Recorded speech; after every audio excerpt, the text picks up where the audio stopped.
Hello, everyone. Welcome to. I called it an emergency meeting, but it's I guess my let's talk segment, emergency road trip, whatever you want to call it. I just was sitting around going, you know what? I want to talk about some things, whatever.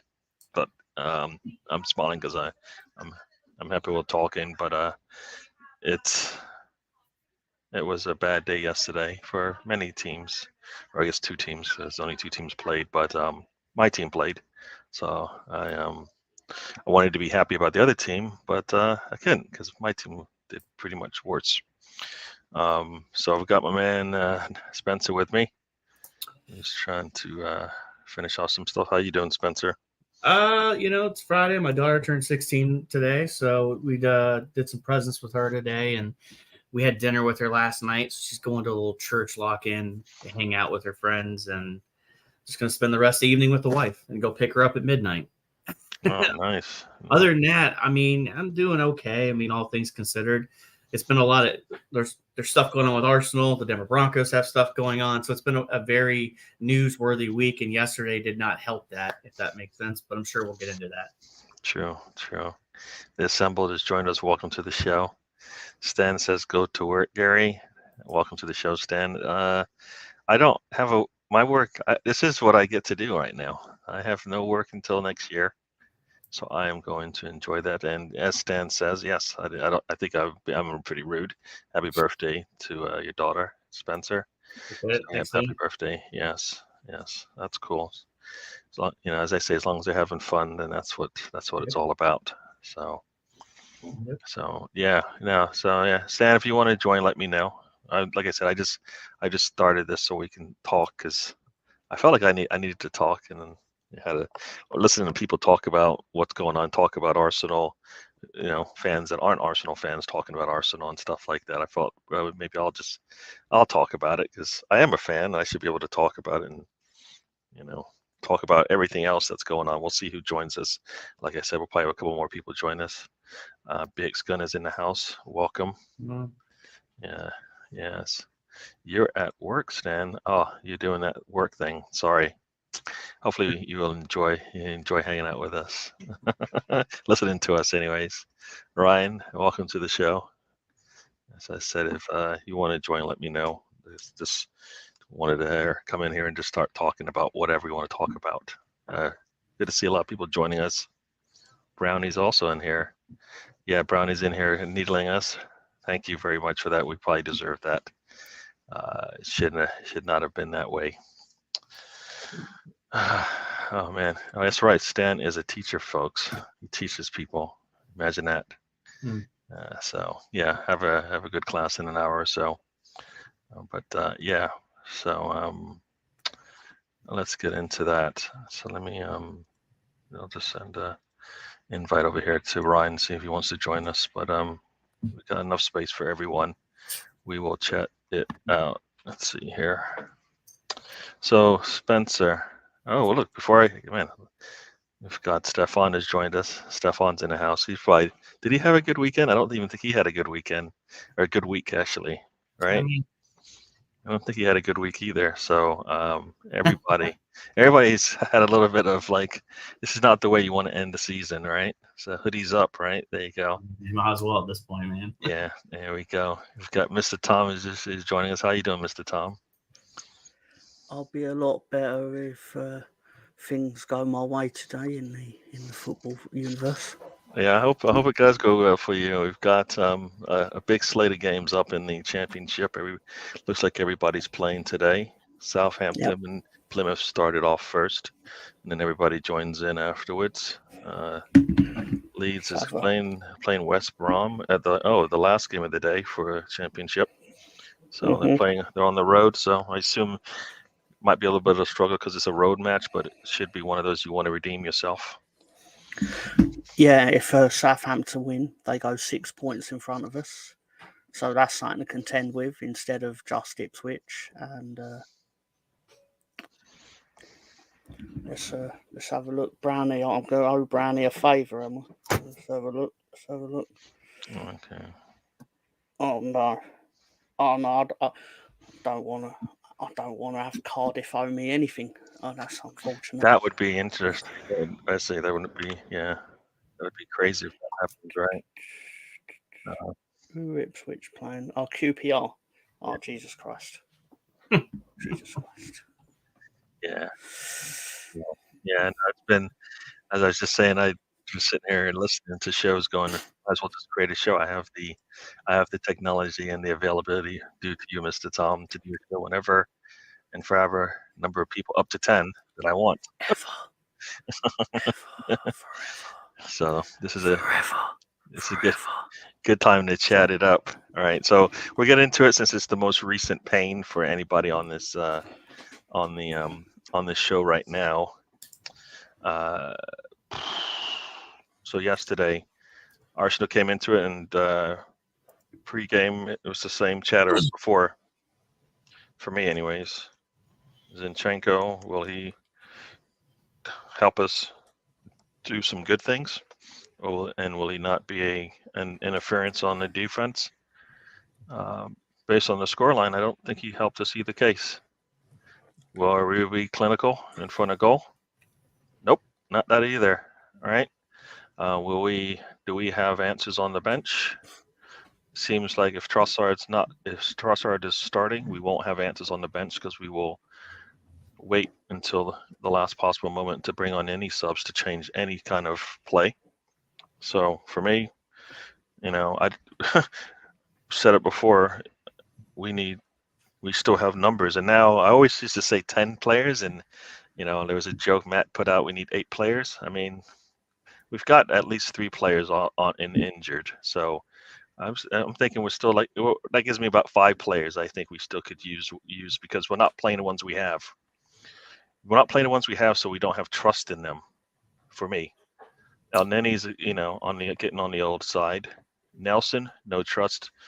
Milsrif Rowe, it's a question mark.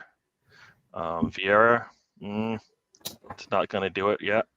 I mean, those are 4 players right there. Cedric, easy one. That's 5. So, I mean, we need to have a squad that Arteta can look at and say, yes, you come in and you help me change things up. Once again, I don't think our defense was terrible yesterday. I mean, I think, at some point, the defense, you cannot win a game 0-0.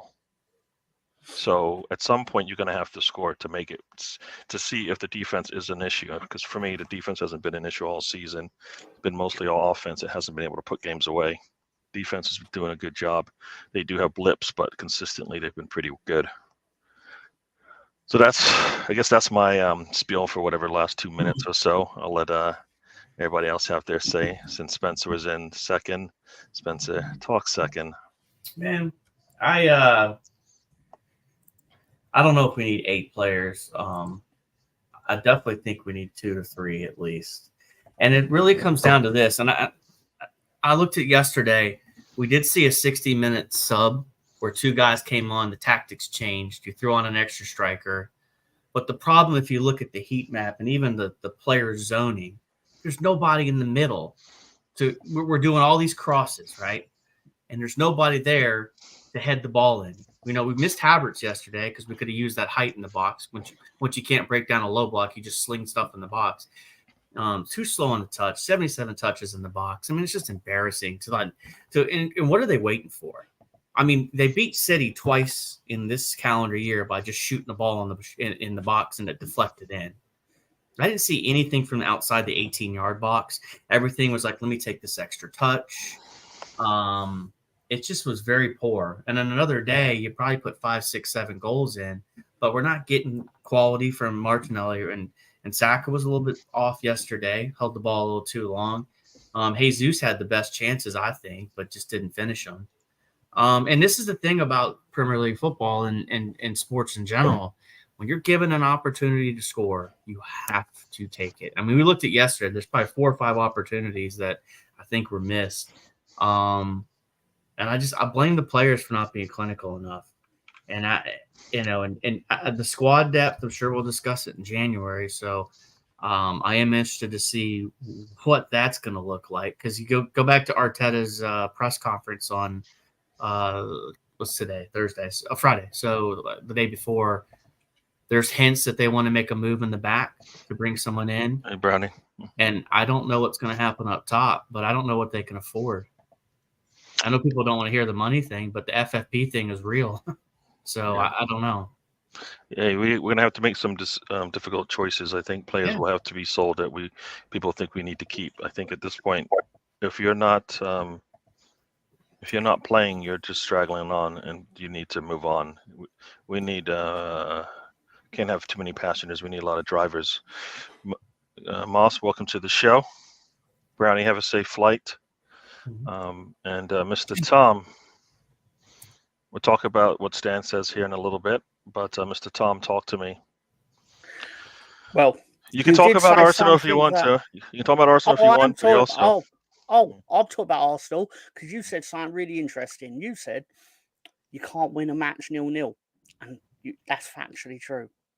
However, according to United States newspaper publications, you can win a match 1-1.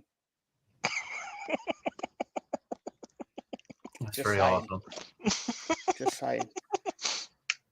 Yeah, and that's how low you have to be to think that is a good thing. Is that a 1-1 draw is considered a win?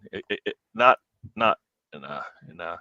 it's a good thing, but it's not a win. But go ahead, Mr. Tom. Just amused me. I was like, hang on a minute. I remember something that happened. Anyway, but it weren't ideal, was it? But you've not mentioned the real big story of the match, is that I lost 3,000 Mr. Arsenal coins on the game. I am sorry, but your pain is probably higher priority than any Arsenal fans could ever be. So you're right. It's true. You're right about that. I gambled 3,000 coins and 7 English pounds, all right? Yeah. 5 of it was free, but still. I put all that faith into Arsenal, and then they reward me with 77 box touches with nothing, and all those shots with nothing, and just disappointing. It's a good thing that Ryan afforded me the opportunity to win back the money, the fake money, on the heists. Yeah. Winning on pens isn't. We don't have. There's no such thing as pens in a league game, as far as I'm concerned. So you can't win on pens in a league game. Never happened. That reminds me of Rocky 2 when what's his name? Apollo Creed says, "Yeah, I beat him, but I won on points, man. It's like I got a decision, but I didn't beat him." Very true. Very true. Yeah, you got to you got to win, man. Got to win. Let's win, baby. Yeah. And when you don't do that, it's a problem. And Stan says here, Stan actually has a couple of things. If we're talking about players, we'll get into that now, I guess. But we'll say hi to El Jefe, Tony, the silver one. Welcome to the show. He's a friend from the Armory TV. For any of you guys who have watched that channel, you should check it out. Good show. I've done a couple of previews on that channel lately, so I've enjoyed that. On it? Yeah, that's what I did, a preview for the West Ham match, and I like to say everything I said, even though I didn't want it. It was an issue. It became an issue. I would have liked to see a different starting lineup. Didn't do it, and we paid for it. So there you go. Yeah, and my starting lineup had Kiwior, Emil Sufro, and Trossard in there, and Martinelli out, Zinchenko out, and of course we had to replace Havertz. So I would have liked to have seen that, just because Martinelli would have given us an answer off the bench. But based on what we did, we had no answer coming off the bench. When we play Liverpool, if we draw, what happens this season? Do we now? I think you play pens. I think it's pens until you get to the semis, right? Semis is a home and away. They've said. I don't know if it's changed, but they said basically FA Cup matches go to a replay. Oh, okay. Until quarterfinals, of which they will end on the day. Oh, okay. All right. Yep. But I think they are looking at scrapping the replays eventually, which I think is a terrible idea, basically. You do? Scrapping the what? Sorry. Yeah, because it only serves scrapping replays. Okay. Like taking all games. I think it's a terrible idea because that benefits like 6 clubs. Because there's a lot of teams in England that would actually benefit from the revenue generated by that second match. Especially like, say, like, for example, is maybe a crap example. Boreham Wood got to like the 5th round a couple of years ago, and yeah, they beat Everton at home, sort of thing. But imagine if they had to go to Old Trafford and then they get the draw and then lose on penalties. When instead they could have actually then had a rematch at Boreham Wood, which would be a big day for them, some money in the pot, and they'd probably lose anyway. But yeah, no, I hear you. Then what about potentially if you get rid of the replays? I know we're pivoting here, Gary, but just let the smaller clubs have the home game. They do that. They used to do that in the French League Cup, where basically the lower ranked side would automatically be at home. But they scrapped it. The competition don't exist anymore. They just do the French Cup. But that would be the solution I would do as well. Hey, well, in these rounds, if you're a big club, you're going to X. You're going to X. Good luck. Have fun. If you're a big club, figure it out. I hear that. Yeah, I think getting the second leg is probably what it would be, what I think should happen. So that's my thought on that one. And we're talking about players, and the Silver One says serious questions need to be asked of Martinelli, and that's true of a lot of players for Arsenal. You know, a lot of players who aren't playing well, and Arteta has shown he does not have the answers because he's not bringing anybody else in. Yeah. No, I get spreading the money around, and that's what the league's not doing. So they don't care about spreading the money around. So my dad tells me that story about how Leeds kept drawing with Ipswich. So they played like 4 matches. Oof. This was in the days where there was no penalty shootout. You'd play again and again and again until there was a winner. And it got to the stage where it was like, all right, if there's no winner here, we'll play again in 2 days' time. Wow, that's crazy. That is crazy. So let's get into it. Let's talk about some of these players because I did bring it up, and I guess we will go from players. We'll come back to Stan's point about who needs to go. That's a good topic to have on. But as far as players in the game, Silver said here,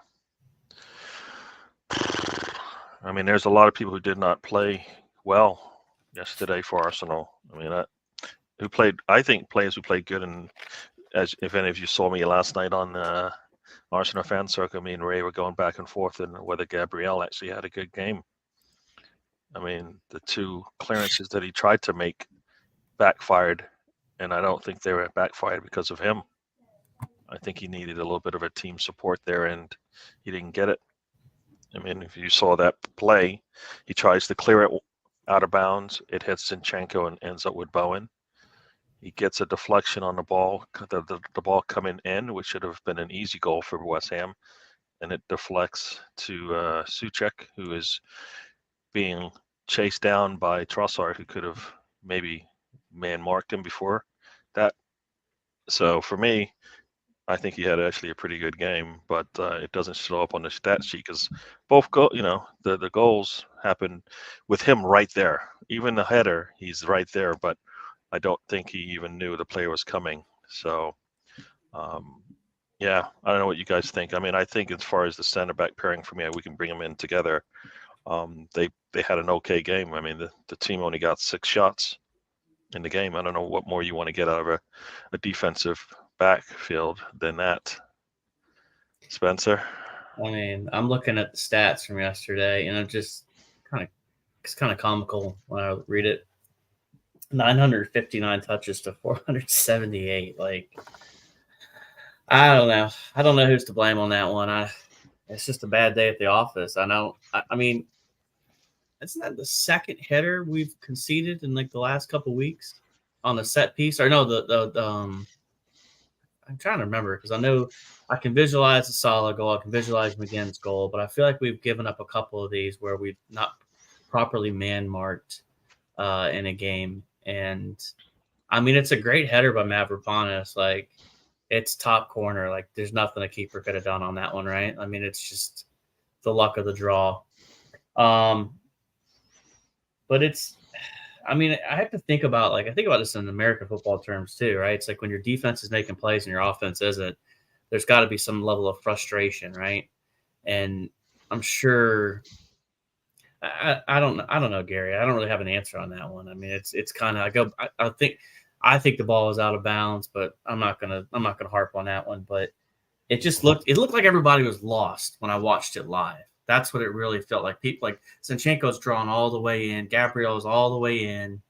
It just looked sloppy. It just looked disgusting, and that was my first thought. And then once I saw the replay, I didn't have that same like this guy, that guy. I just was like, that was a weird sequence. Mm-hmm. So that was my biggest takeaway because we looked good initially, and then that play happened, and it just kind of, I don't know.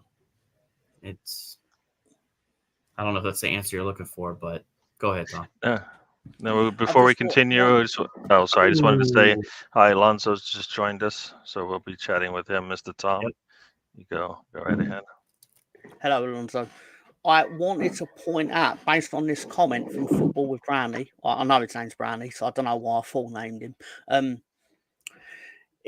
Although it was actually 4 replays, this is actually a really important thing he brought up because the Arsenal versus Leeds FA Cup tie 1990-91 season is actually the reason that they scrapped the multiple replays, because they played 4 matches and it got to the stage where the police actually asked them to stop doing it because it was getting to the stage where they were organising matches at like 1 or 2 days' notice, and it was affecting the police's ability to organise their own forces, especially with keeping in mind what football was like coming out of the 80s. I don't know if you've seen like the crowd trouble and stuff like that. But that actually affected the introduction of the penalty shootout to English football. I hear you. But, I hear you. You did win though. You won 2-1. I hear you. Yeah. Now we're going to join. Macro Monaco has joined us, and yeah. There's a lot of stuff that I think a lot of stuff people will say is on Arteta. I think a lot of the things that I don't know if he's killing the attack, but I think there's a lot of coaching that's being missed, because you can't put 30 shots on goal. You can't have 75 touches in the box, see no goals, and then for me just say the attack isn't working. Right? I think there's something about that needs to be improved. I think that's a lot of coaching in terms of coaching you guys up to, one, be prepared to take shots in the penalty in the box. One, two, be looking up when they get in. I think a lot of times they're in the box, and then nobody's looking. Nobody's looking at the goal. It's really easy to defend. I was saying that during the watch line. Look, we've got all these players in the box with the ball at their feet. None of them are looking at the goal. The defenders are like just kind of waiting for them to do whatever they're going to do. And a lot of times they're not even looking to shoot. They're turned around and gone back the other way before they've had a chance to threaten, what should be a goal. So Brownie, I'm going to have everybody. Yeah, so this is to everybody on this channel that has their own channel. Please put them in the chat. Just for Brownie. If you take the comment off, our things come up. What? If you take the comment down, our things come up. And then you're very true. So there you go, Brownie. All right. Yeah, so there you go. Mr. Tom's got 2 channels. I Love Leeds and the Full Nelson podcast if you're into wrestling. And Alonso. The actual account is Love Leeds. Yeah. Oh, there you go. So, and there is yeah. So, yeah. All right, so let's get it. Put their things in the chat. Yeah, for anybody else, put it into the chat. Just to save time. Yeah, 75% possession. Oh no. Yeah. Oh no. Oh no. Absolutely not. Oh man, the man who wouldn't reimburse my Mr. Arsenal coins. Oh, look at birthday, here. All right, so here we go. criminal. We've got Criminal. Ryan has joined us from Mr. Arsenal podcast. Mr. Ryan, you know what? I think Brownie doesn't have your channel, so you might as well just put it in the chat because he's looking for. He's probably never heard of you before. I don't know if you've met Brownie. So Yeah, no problem. I'm on it. I'm on it. Everybody, welcome Ryan to the show. We were just Hey, talking about stuff. 75% possession. I like I said, I look at all of these things and I'm like, the plan I believe is working. The execution is poor, which for me that's practice, that's coaching. So Yeah. I don't think any of that has to do with whether Arteta has a style of play. For me, that's all a little bit about whether your players can actually perform. So Lonzo, tell me about this. Arsenal basically looked like they dominated the game according to the stats, but they lost by 2.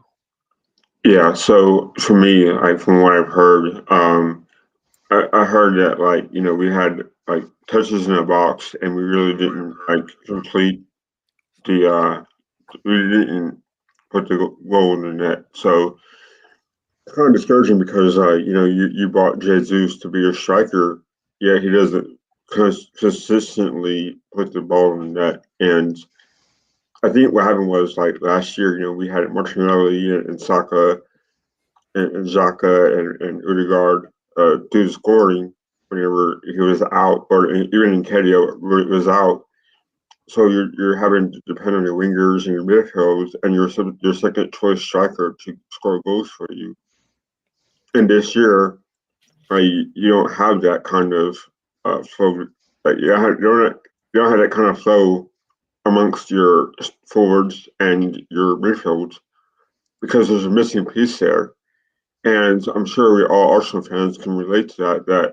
It's what's going wrong, and you could say, well, Xhaka's no longer there, or our fullbacks aren't going forward a lot of the times, or there's a certain point that you wonder what's going on with this Arsenal squad. So it's kind of frustrating because you've seen Odegaard scoring goals last year, and he hasn't quite hit that mark yet. And we all know what he's capable of as a playmaker. And then you see Martinelli, he's gone missing. Whereas this year he's scoring goals and assisting as well. So last year this time Zinchenko was hurt, I believe, and you're seeing him playing every game almost, and that could also be an issue as well.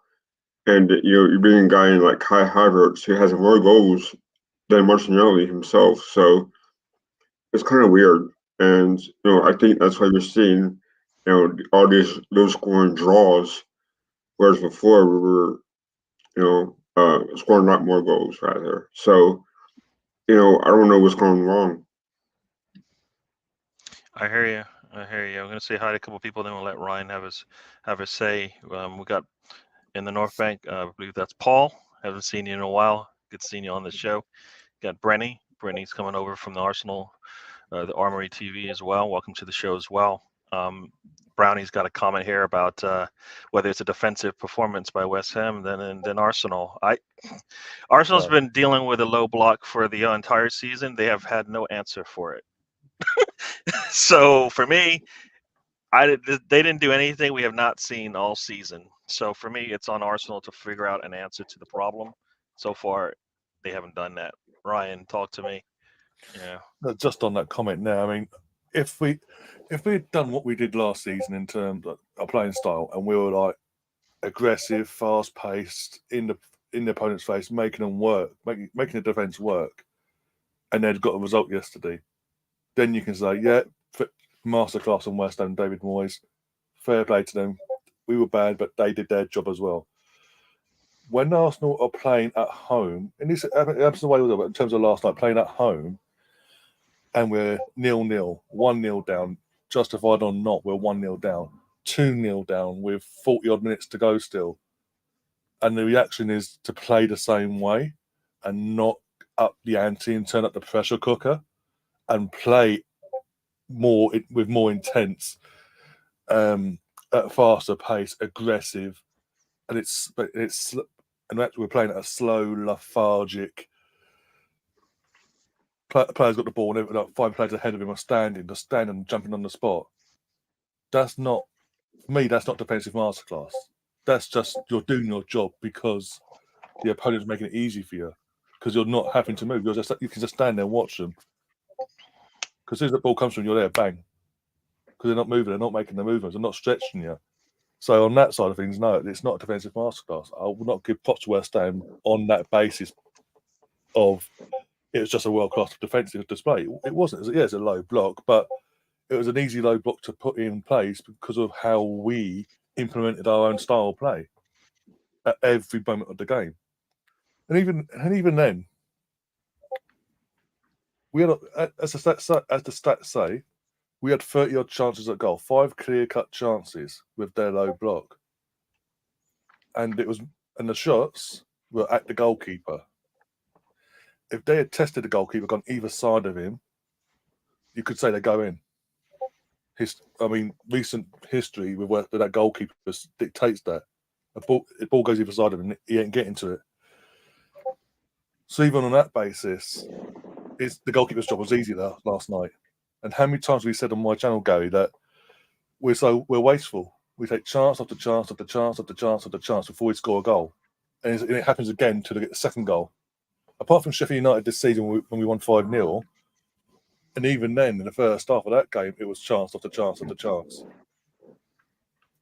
And I hear you. the last night I'm sitting there after the game, once you guys have gone, and I'm thinking, games like last night against West Ham, the game at home to West Ham, away to West Ham, the teams we should be beating, we've been brutally honest, with the team we've got, and if we want to compete and win the title, the teams we should be beating, Arteta has gone. What happened back in the last season shook him so much. He's changed the entire playing style of this team to be more conservative and be more defence-minded. So we've sorted that out, and we're one of the most defensively solid teams on average this season. But it's nullifying the playing style he's got us playing now is nullifying the strengths of Martinelli, Odegaard, Saka, Jesus to an extent, and then we've got your Havertz's have just come in. It nullifies them. We've seen it when he plays midfield. It nullifies him. Smith Rowe's just coming back. We're not getting the same going forward. For me, he needs to go back to drawing board quickly, between now and Sunday, and revise a new playing style. Go back to playing style. Against these teams, go all out attack, go full force, put the fear of God into these teams, and against the Man Cities, your Liverpools, your Tottenhams, your Newcastles, the teams that are going to cause us a bit of a test, you can go back, especially away from home. You can go back to this playing style we've become accustomed to this season. But there's no reason we have to play this playing style every game, because it's getting to a point where it's costing us points. Yeah. Putting aside the VAR situation for the first goal, putting that aside for a second, our playing style is now costing us points. Let's get into it a little bit more and talk about some of the players that are playing into this style. Let everybody have a say here. Brandy brings up a good point here, and I think this is applicable to not only Saka but a lot of other players. They're not playing the same way they have in the past. I guess if I have anything negative about Saka, is I think he needs to do more, not because he's not doing enough. Somebody's got to do it. For me, somebody's got to do it. I was on about Erdegaard not having a good game. I looked at some of the highlights of him, the highlights that I probably missed during the game, because the things that stood out for me were the lost balls late in the game when we were trying to get something out of it at some point. But he did have a really good game. I mean, the 2 Saka shots are all because of Erdegaard. I mean, Martin is the one that put him in that situation. Saka did not finish on either one of them, and he needed to finish on one of them because they were really good passes that opened up the defense. But for me, at some point, somebody needed to stand up, and either Saka, that's one, or for me, Erdegaard needed to do that. And he took 1 shot, I think, in the game off target. So for me, somebody needs to stand up, and that's where I kind of look, and that's why I say Erdegaard didn't have a good game, because if he's going to be the captain, at some point the captain's going to have to stand up and actually tell these guys, let's do this. I mean, I don't want Rice having to have to take a shot from outside the box when I know I've got a captain who can do probably better from outside the box if that's where they want the shots to come from, the opponent. So for me, that's kind of my issue is somebody needed to stand up, and Saka is on par to what he did last season. So he hasn't dipped, but he hasn't gotten better. Everybody else has dipped considerably. So Mr. Tom, I'm talking about Saka, but also I'm talking about Erdogan. Players need to stand up. Like, they all can't be bad all the damn time. It's only Arsenal where nobody's responding. And I think I heard this from a team, from a Liverpool fan today, saying, if Salah doesn't bring it, nobody else is there to back him up. Well, Arsenal's got nobody bringing it and nobody backing anybody up when it comes to scoring, for sure. So, Mr. Tom, talk to me a little bit about, it must be hard for all these one-man teams in the top 25% of the greatest league in football. Awful. My heart bleeds for you all. Yeah. Let's talk about the football side of it. Then the championship. I'm gonna hate everybody at the top of the table type thing. So give me your football. Give me your football. Give me your football thought about it, and then you can bring on your hatred of the big six. Excuse me, young man. That is not what I said. I'm just saying, based on you bringing up that Liverpool fans think the same thing, then what else am I meant to glean from that? And use are two of the top sides in the country, and use are both just saying like your one-man team.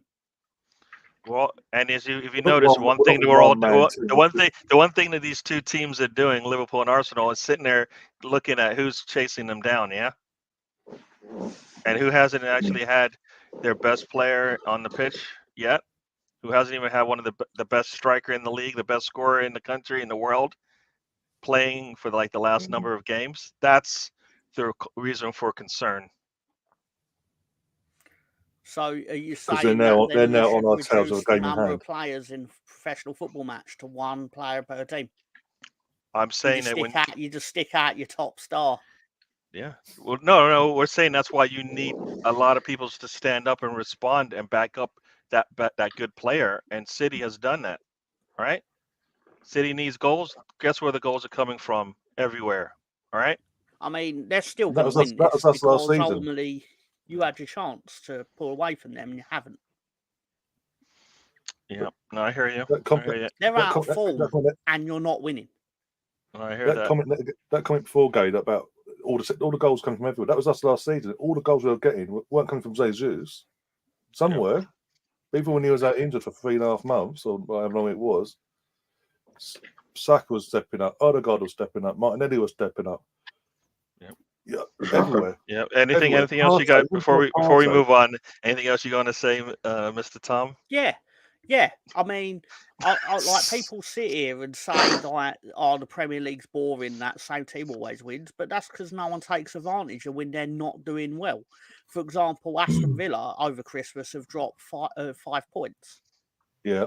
And realistically, they should have beat Sheffield United. They didn't. And for fuck's sake. So I've got sausage and blankets. All right, well, you go get those sausage and blankets before they burn. All right, let me see how a couple people won't let Spencer have a say. We'll go around in a circle here. Sounds like they already burned. Oh. Late. Yeah. So I got we got Emerson has just joined us. Welcome to the show. We're just talking because I needed to talk. So Spencer, I was talking about Saka and how, for me anyway, Saka and Erdogan didn't play well. They had some good points, but at some point they needed to go over and beyond just doing what they did, which was good, but we needed better. What say you on that? I mean, I've been thinking about it, and for me, it's because I know like people. Sorry, here we go. This is what I'm gonna say. People look for things that confirm their biases in life, right? Now, whether that's Arteta's to blame, the players are to blame. We're just looking for things to confirm what we believe. But I personally, on this one for yesterday, the players have to have the intelligence to understand the situation they're in and the football they're in. Where I want to blame Arteta is how we play our striker position. If you're going to break down a low block, you need to stop playing like a false nine and put that striker in the middle of the box and keep him there. And it becomes a target man. If you're going to sling the ball in there, then my 9 needs to stay in the box. The other beef that I see a lot of times, Trossard will have the ball in the wing, or Martinelli, for example. And then I'll see 3 or 4 West Ham players, but nobody from Arsenal is coming in here to split these guys to make a run. Like, I know we talk about the manager and the tactics, and I do blame him for the inverted left back, because the reality at the end of the day, run a normal back 4. If you run a double pivot of 4-2-3-1, I get it, but you set yourself up when your left back is. And I watched Zinchenko. I think I said it in Ray's chat. Zinchenko, when he plays this left inverted role, it reminds me of young kids playing soccer. He runs all over the place, and he's all the way up here where Saka's supposed to be. You're a left back. I get it. You're supposed to do this inverted role, but then stay to a zonal position where you could fall back into your defensive role as well. So there's a lot of things. I don't like that tactically, but that to me, at the end of the day, you have to finish your chances. And the players take too many touches, and they're trying to get off this perfect shot when the reality is you don't have to be perfect. It's like I think I said earlier, I looked at it. There was 9 shots outside of the box yesterday out of the 30. That should have been a little bit higher the way that low block was going. Something might bounce off someone's knee. You just never know. A break goes your way. Because I personally, if 1 goal had gone in yesterday, I think that would have opened up the floodgate. But the longer the game went on, the longer nothing happened, the more dejected the players, and it just kind of looked like, it's just not our day. And, I mean, the Arteta tactics thing, I don't think he's telling them not to take quality shots. I can't believe that, because football players are football players. They're going to see opportunities. They want the glory. They want to win. But, if you're going to play the tactic of trying to break down a low block, there needs to be serious discussion about a striker staying centrally around that 18-yard box, not going back to help out the 50-yard line and rebuild up the play. There's a reason why Zinchenko's in the midfield. You should be able to do all that hold-up play with that extra inverted left back. Keep that striker up in the middle, sling the ball in there, and see what happens. I hear you saying. So we'll get to Alonso in a second. Let me say hello to a couple people who just joined us. Anders has just joined us. Welcome to the show. We've got also Steven has joined us. Welcome to the show. Hope you're. Yeah, I just created this show, 40 minutes ago. So it wasn't I didn't give people fair warning that it was coming. So every once in a while, I just want to have a chat. So we're talking about players standing up, and if we're at this point where Havertz and Alonso, you can talk on this, and I'll let Ryan, you as well. But I need my big players to stand up. But also for me, Havertz isn't there yet. Still, I think he still needs time to. He's not full. He's not 100% Havertz that we need right now, because he's still working his way into form. If Havertz being out is the reason why we're behind and we're in trouble, that means we still have depth issues, right? Yeah, we still have depth issues if Havertz is out, means we can't play any style of football that gets us goals. You know what I mean? For me, that's what I see when I hear that. We have to be able to play without. We have to be able to play without Saka, without Erdegaard, without Martinelli. You pick any player. We are playing without Partey, without Timber, without Tomiyasu, and I think we're doing a decent job there. So for all the work that Arteta has done defensively, on the offensive side, he hasn't done as good a job, because he still will not look at his bench and go, Nelson, get on here. Milshifro, you're healthy, you ready to play? Get on here. You might need some starts to get you ready to go. So Lonzo, talk to me. I mean, I brought up Saka, I brought up Martin, Erdegaard, and now we've got Havertz as well in the mix. We're talking about players that need to stand up for me, anyways. You got any players that stand out for you that you want to chat on? Yeah, I mean, it's kind of unfortunate, because, like, I know how you feel about Nketiah, Gary, and I want him to succeed. But here's a player that's paid a lot of money wearing the famous number 14 kit jersey number. He hasn't proven his worth, and for someone on those wages, you would suspect that he would have motivation to overtake, Gabriel Jesus' spot as a starting forward for Arsenal. And I want him. I want. I hope is that one day he'll realize that he's at Arsenal, not at, no offense, Tom, Leeds. And he takes the reins by the horn and just take it, but he hasn't done that yet. Which would, I would think that he'd be moved on by now. And it's unfortunate that it hadn't worked out. It's unfortunate that he hasn't really. He's capable of doing it, but it's unfortunate he's very inconsistent now that he's on the bench. Another player too that I want to bring up is Emil Rowe, and how I think he's ready. It's just that Arteta won't play him.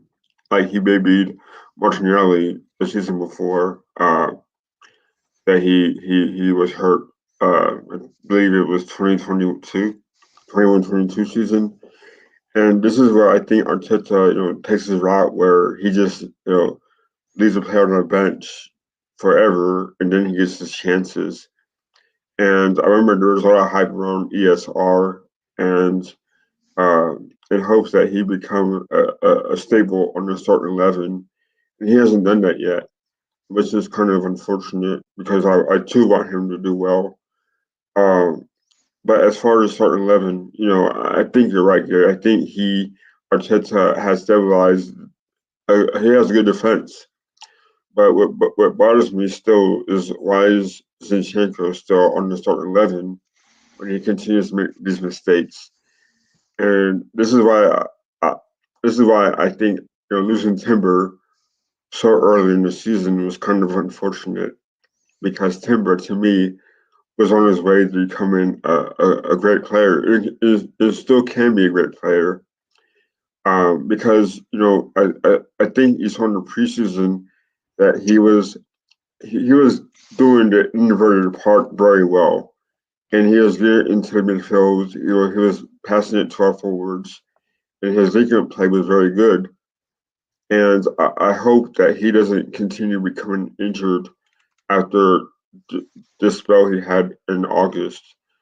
So I think when you add in players like Havertz to the team, it kind of stops the momentum of last year.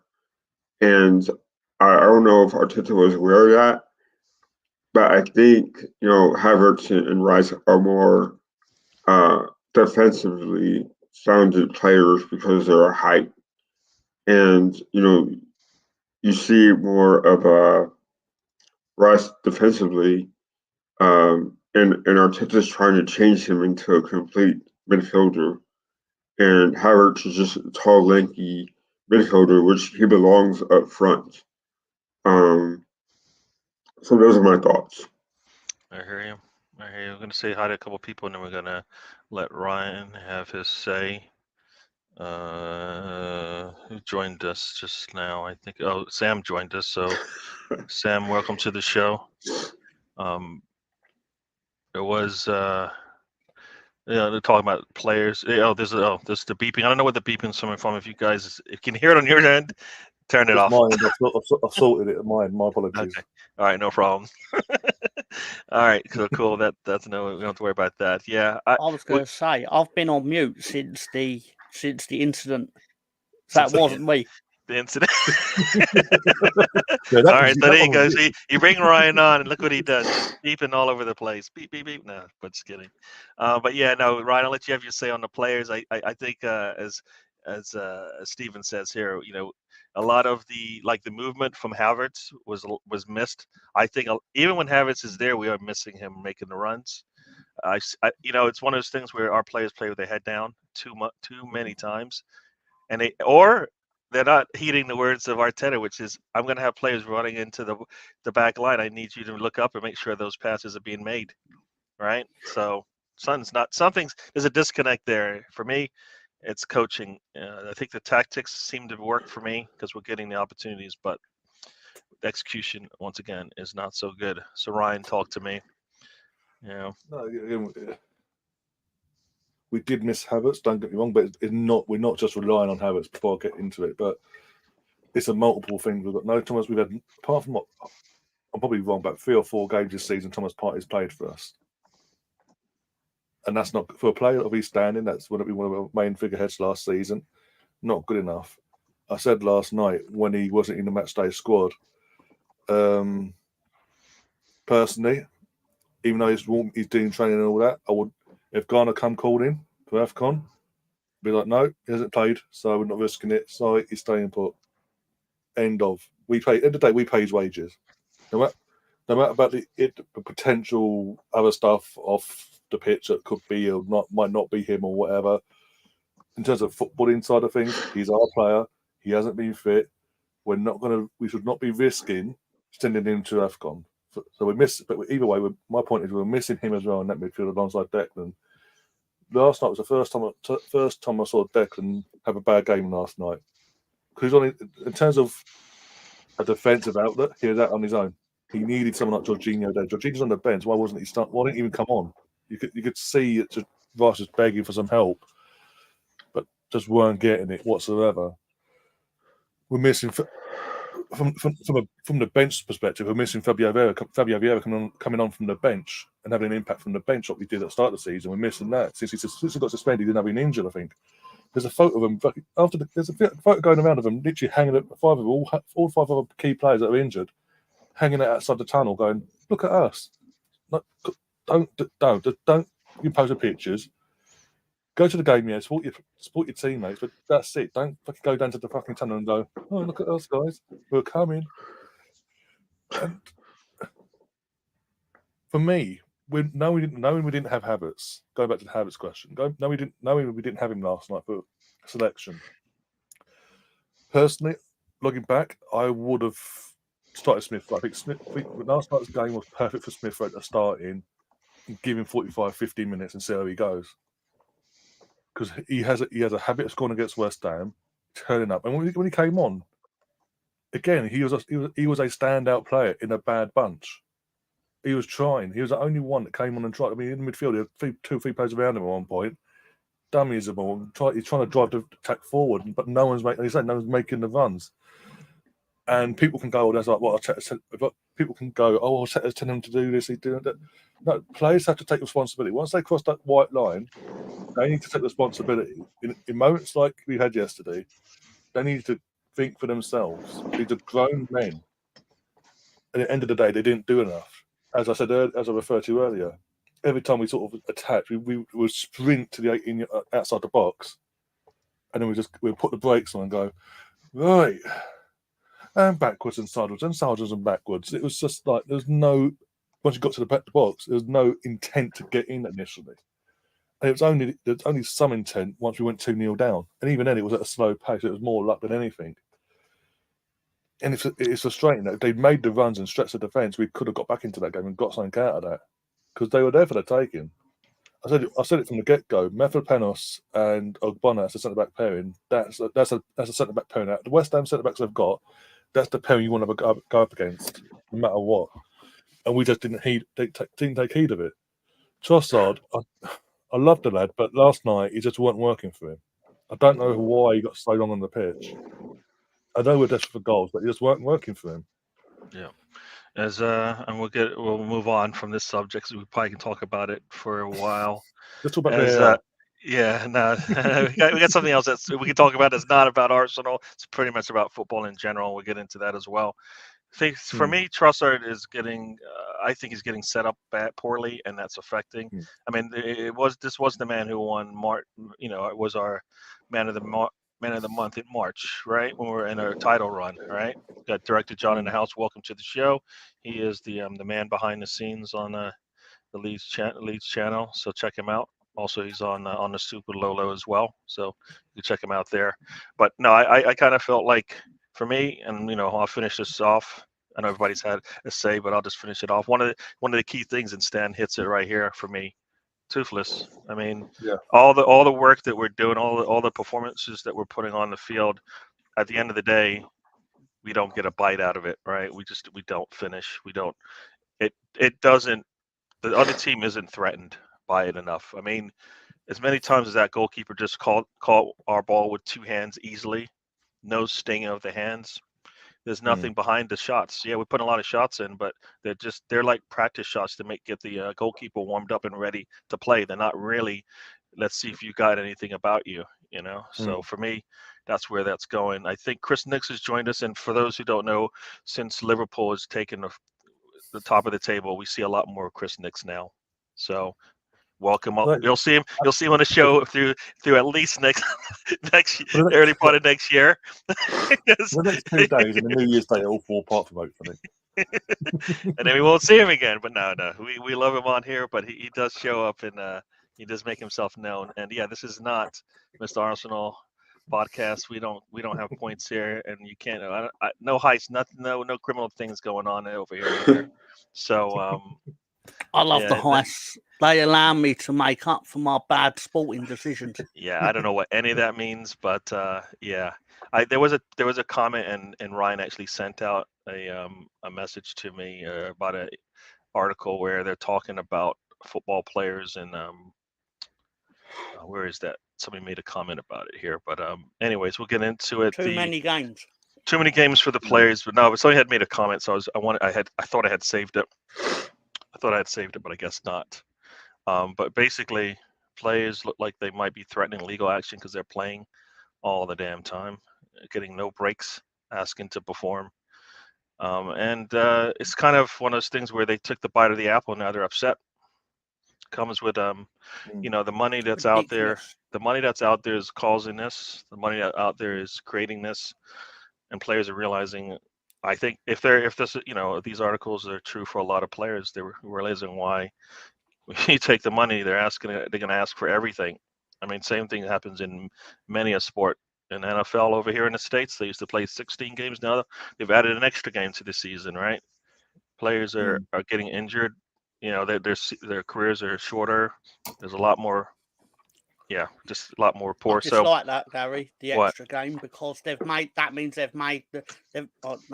the season longer, but they've started it at the same point. Yeah. So now the playoffs start a week later, and it's weird. Yeah. No. So they've given their players less time to get prepared for the season, and it doesn't help the players at all. So for me, I don't know what you guys think. I'll put the link to the article in here, but what do you guys think? And we'll start. We'll let Ryan go last because he's the one that put it out here. If that makes any sense. But we'll start with Mr. Tom. What do you think of these players and maybe going after the leagues or actually going after football in terms of, hey, we need a break? I think it's silly. I think it's very silly. I believe, and people could say, "Oh, you ain't a professional footballer. What do you know?" But I know that playing football is a privilege, and they are paid very handsomely for the privilege to do this. And we would all probably do it for free if we still could. But I don't know. It's greed. He's right. It's greed. It's absolute greed, because it's all this. What's the best way of putting it? Oh, you don't like that there's an extra Champions League game or whatever, but that's between the owners of you and the owners of the club that pushed for it. Ultimately. But then still, you're then going to go into your next contract negotiation with that in mind, and they will reward you for it. So it's not like they're asking you, it's not like they're trying to get blood from the stone. But you are paid more per capita for what you're actually doing compared to most occupations on the planet. And I don't know. I'm no expert. It's just my off the cuff thoughts on it. I don't think they're going to have much to go on, and they won't actually get much sympathy from people when this comes out. Yeah, they're not going to win anything because the reality is this, and this is the thing. These athletes have a shelf life, and they're not. It's in there's more because look, at the end of the day, even the NFL in 1983, they had the strike, and that's when the players, they had scab players come out and play games for 4 or 5 games. So the owners will find people to go kick a ball, and we will still sit there and watch Arsenal players, no matter how good or bad they are, because they got the club shirt and we love the club. I mean, do they have a fact that there's more games? Yeah. I mean, don't get me wrong. I do think it's ridiculous the amount of international breaks. That's where I think the biggest beef is, the random friendlies that they have in March for whatever. But they're not going to win anything. And come on, there's a lot harder jobs out there. You know, trash man works harder than they do. They go out and train for 2 hours a day and then told what to eat the rest of the day, and that's their life. So You know what they spend the rest of their day doing? You can Playing watch them Fortnite. on Twitch when they're playing FIFA. yeah, Most FIFA of or them, Fortnite. or prominent ones. Yeah, exactly. But what I would say, and yeah, everything you said there, spot on. But you probably won't like this because I actually think one of the worst things in football, in terms of like players saying they're tired or clubs saying there's too many games, is that they have no problem flying over to New Jersey to play a football match. But you could be resting. You literally could just not do that. But obviously, because they've identified in Arsenal's case, and every club does this, all right. So it's not a Arsenal being evil thing. It's, you know, the football business is like you could just not go to New Jersey simply and actually rest or do minimal train or whatever. The point is, but then you choose to say there's more games, but what you really want is you want more games that come with the most money, right? Like you want more Champions League matches rather than the Carabao Cup. Yep. Yeah, you can do away with the Carabao Cup, but you weren't opposed to the Champions League becoming an 8-game format. That's Instead- why that Super League, much as I don't like it, and I know a lot of English fans don't like it, 50, 60 Terrible. years from now, I know I'm pro forecasting, but don't be surprised if 50, 60 years from now, that is a reality. Because the money's just going to dictate everything. Money rules everything in life. Greed, money, it's just the way it is. More games. We talk about player safety over here in America for the NFL, but they added a 17th game. Okay. And they're even talking about doing an 18th game. So, you know, I mean, a lot of it's lip service, to be fair. But they're very blessed to have a talent that people want to watch. No one's going to sit here and watch me work on a computer all day. I mean, God knows I hate even doing it myself. But, you know, I'm replaceable. And technically, they're replaceable too. Not to the same talent level, but people go out and watch Sunday League football all the time, right? We don't do it here in America as much, but it's still entertaining because it's a sport we love. And we can, you know, like, they're not going to win that. Good luck with them. So. Yeah, so if we're going to Lonzo, and Canonical has a comment here, which I think is applicable here. I mean, in college, they used to have these bowl games over here in the States. All the players wanted to play in them. Prestige is out the door now.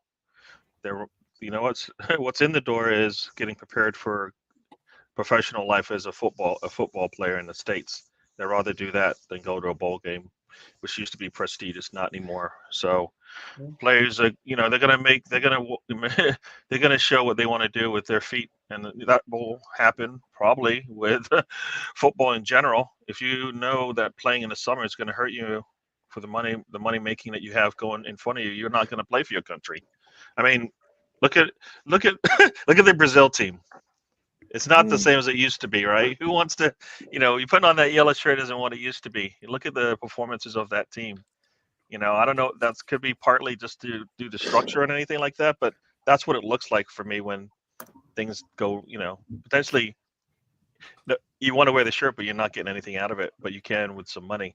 I mean, I don't. You know, it may not be directly related, but to me, that's what you're going to get eventually. Is it just doesn't look right anyways there. You know, so I don't know. Alonzo, thoughts to me about these players who don't want to play. They don't want to play for their country, basically. That's what they're trying to say. I think that, you know, there's, of course, a dilemma here. We all watch soccer, football, obviously, all those sports. And, you know, the money they're getting paid to play sports nowadays, it's a lot of money than before in the 80s, 90s, even the 70s, 80s, 90s. Even early 2000s, they didn't get paid as much as they do now. So when I hear them complain about maybe an extra game here or two, here or there, it's quite comical, but also quite sad because, like you guys were saying, Tom and Spencer, how all they gotta do is train for 2 hours, and they can mess up. They could go wherever else they want to do, and play on Saturdays, Sundays, maybe Mondays, maybe Fridays. They're lucky to get Champions League football, right? And then they go on these international breaks, and then they play for country if they're good enough. But as a fan, I want to see them every week if I get a chance to, if I could, because I love Arsenal. I love watching soccer. I love watching football. So all these things happening, but then also they can get worn out. With all these extra games and tournaments now, World Cup, Euros, etc. So it's gonna be hard on them as you see your favorite players go to these tournaments, and they could be injured, not as bad, hopefully, but they could be not in a great shape to start the season also. So there's a double-edged sword there with that, and it comes with the territory. If you get paid more money, you can want to play, right? So it's it's it's bizarre to me how it's happening for football here in America where you have an extra game, and it's still pretty weird because I'm used to the even number of games being played, and it'll be different, but I'm sure they'll adapt. But you want to go to work because you want to hope you love your job, right? Same with these football players. You want to hope they love their job, and you want to hope they're getting paid pretty well.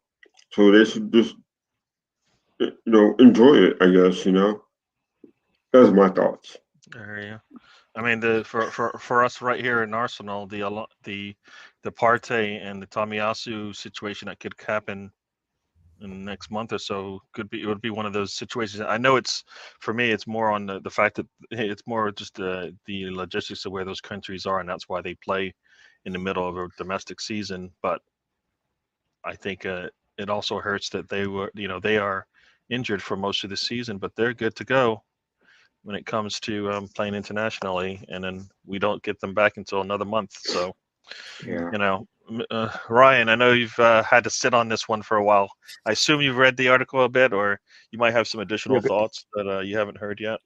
Yeah, I get the gist of the article and all that, but I'm sort of with Tom in the sense of I have no pity for them in that sense because these are athletes in a privileged position getting paid vast amounts of money week in, week out. And they've known this is a situation of more games coming thick and fast, even prior to COVID and all that. There's always been talk of the Super League, well before my time, and I'm 34 years old, so that says how long that Super League talk's been about. What I find bizarre is they're complaining now because of the World Club Cup's now been expanded to an actually fully fledged tournament in the summer from 25 onwards. That'll be amazing. For fuck's sake! But where was their complaining when the Champions League format changed to what it's going to be next season? They weren't complaining then. They weren't going, oh, we're going to take this UEFA to court now. They're taking the mick now. They're doing everything. They're basically doing a Super League and everything but name. No, they sucked it up. They were happy with it. Clearly, because they didn't say nothing. And one big con, Ryan. Yeah, of course it is. But suddenly it's like, oh no, there's an extra tournament in the summer. In the summer, by the way, where they're going to be off anyway from international duty. Now they're complaining all of a sudden, and I understand it means they've got less time to do pre-seasons. It just means the pre-seasons that we come to know and love, admire, whatever they called it. For obviously the US tours from an Arsenal perspective for the last few years, that's going to come to an end. From that perspective, in terms of how it's played out and all that, it just means the season might start a bit later as well. I think But yeah, they have more games. But that's what comes when you're playing. For these players, especially the players at Man City, Chelsea for the 2025 World Cup. If we win the Champions League this year, we'll be part of that FIFA Cup World Cup as well in 2025 if we win it this year. In terms of the Champions League, this is what comes with success. You have to play more and more games. I mean, Liverpool, what was it?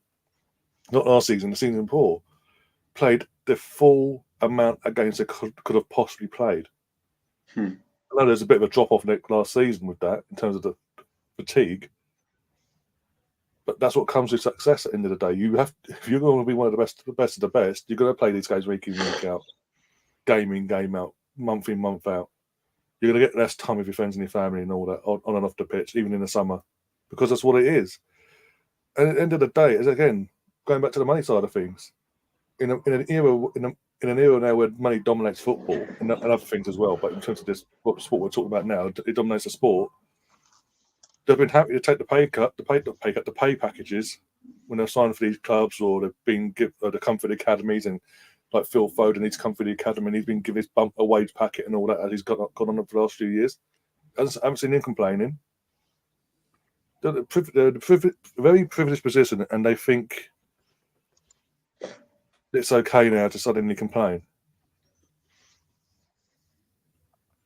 There's people out there, there's people in this country, in the UK alone, that are putting more hours in, day in, day out, week in, week out, year in, year out, struggling to put food on the table. While they, like Tom and Spencer said earlier, they do 2 or 3 hours worth of training and go home to their families and do whatever they want.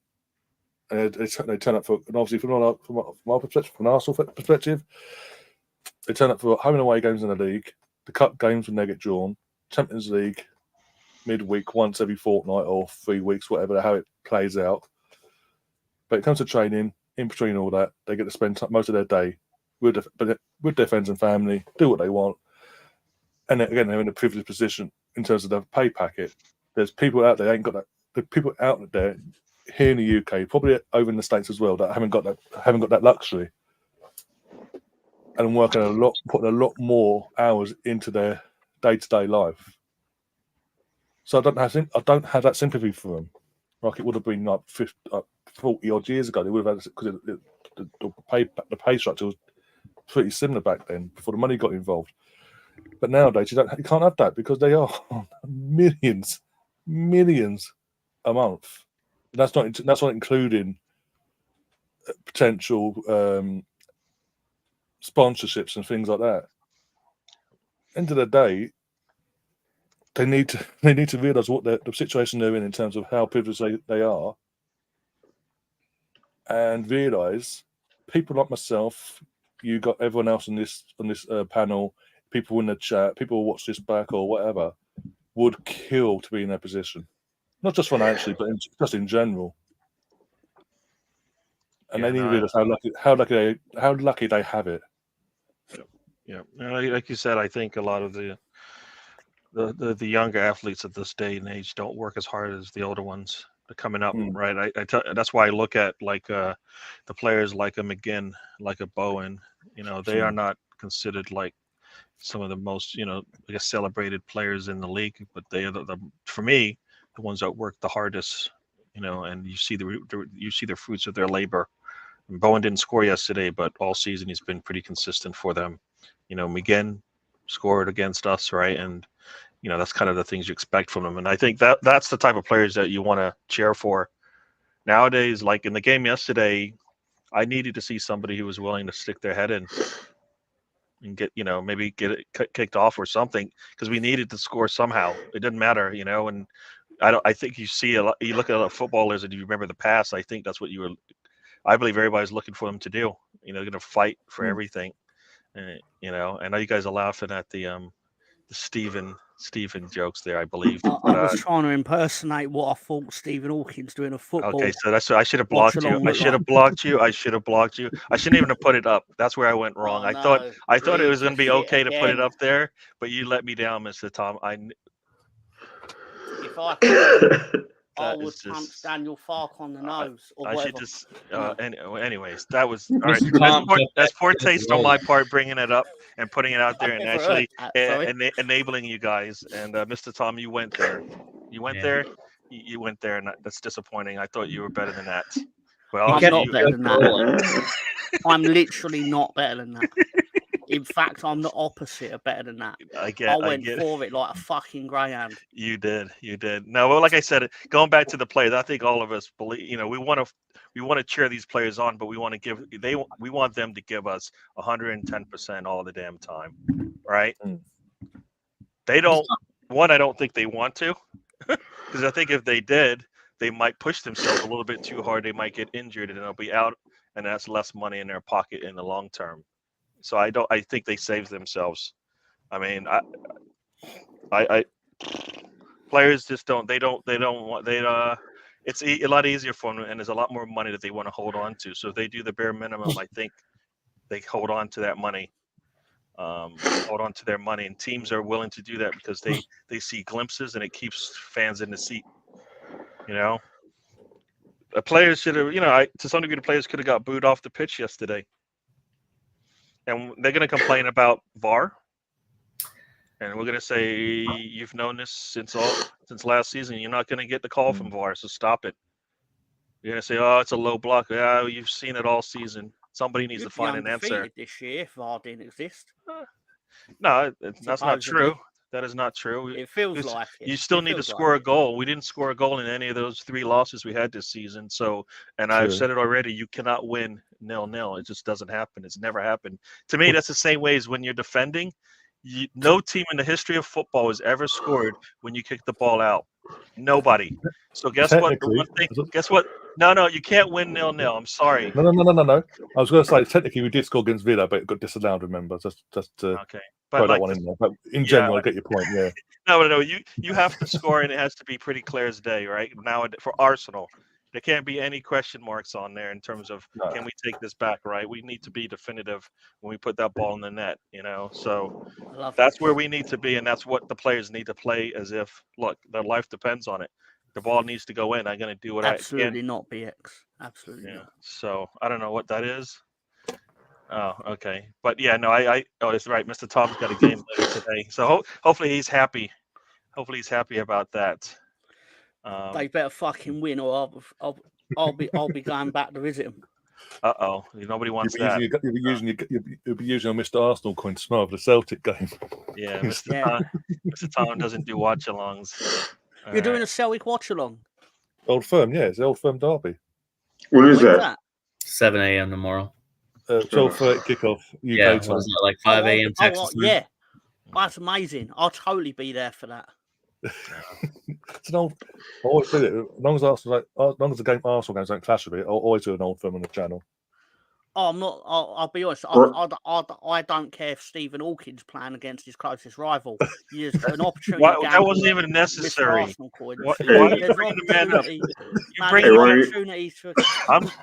That was not. What are you doing? You don't even need to bring his name up, and you brought it up anyways. Hey Ryan, but it was more that I couldn't remember who his nearest rival was. I've never seen the movie with him in it. I'm just saying. Hey Ryan, who do you support? Celtic or Rangers? I don't support either. I'm neutral on that side of things, but because I grew up with the era of Henrik Larsson, Petrov, Paul Gascoigne, and all that from that era. But because I have a good friend of mine. Well, I have 2 friends. One's for Rangers, one's for Celtic. And my friend, he played for Celtic, but he also played for Bournemouth as well. His name is John O'Neill, and he now lives in Texas where I live at. So it's always fun, sometimes. Fun derby, actually. The general rule of thumb is that Celtic fans are wrong-uns.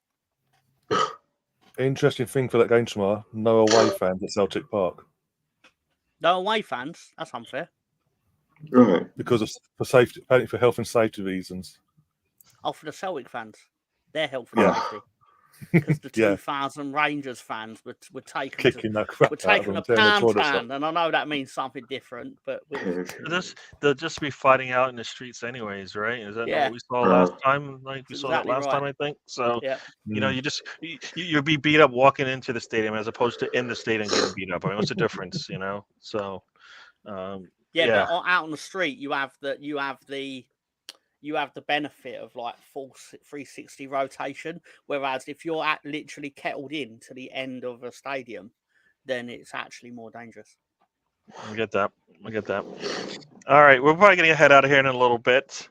The latest rumor, which is probably not even a rumor, is that Arsenal might be looking to sell Kiwior to make space. You ain't going till the league game starts. So What time does I've the got league game time, start? What time's the league it's in game like start? 2 hours. It's in 2 Oh, hours. But I just, I think but no, I was. I just We have live stream. You need to I Mr. don't Tom. care You about need your to lives. I care about my entertainment. you need to relax for a little bit and get ready for that game and get hyped up Hey, for it. so speaking of which, Tom, how much % of your NBA 2K24 is downloaded? I have no idea because I've turned it. It's on standby mode, so it's downloading as this goes on, but I can't see the bar. Okay, just curious. All right. Now, like I said, Kiwior is on the blog, but I think that was one of the messages here, and we can get into that. A lot of players, and this was Stan brought up a list of players that probably should be on their way out. That's a lot.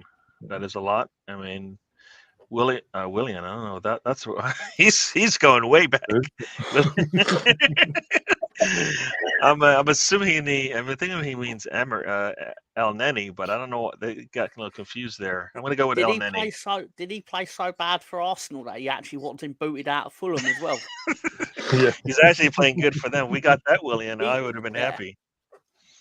Yeah, but Cedric Lakanga is more of a money scheme now. He looks good playing some football now. So sell him.